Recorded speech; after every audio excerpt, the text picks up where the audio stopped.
I'm gonna show you how to do herringbone LVT flooring.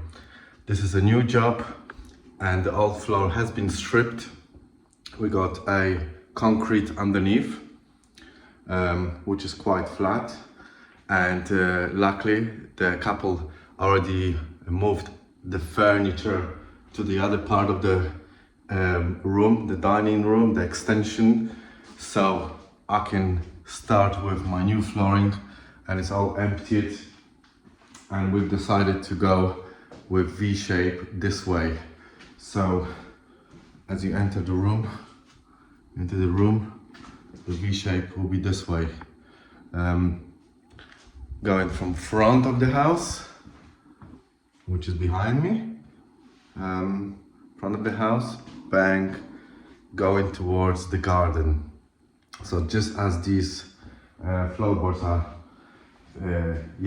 positioned. So also what we're gonna do, because we've got brand new kitchen.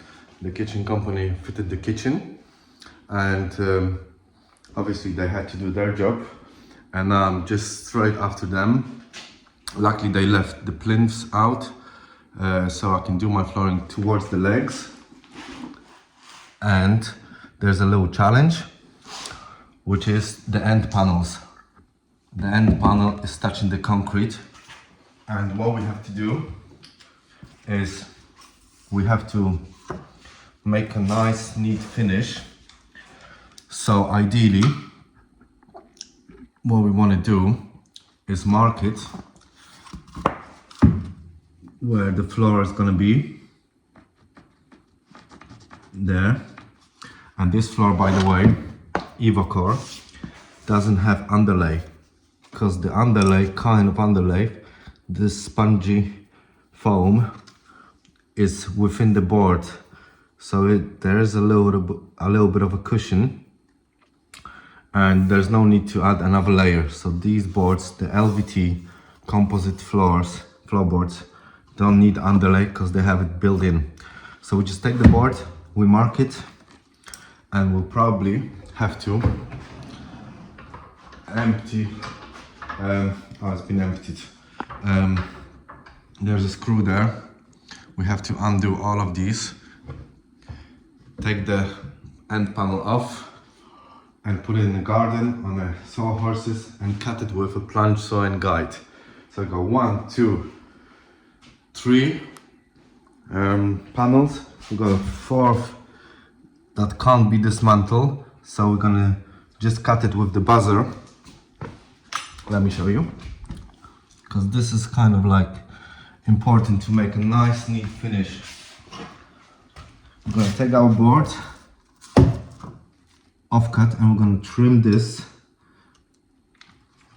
all the way up to the leg, and we're gonna cut that little piece off so the new floorboard can slide underneath towards the leg under that panel.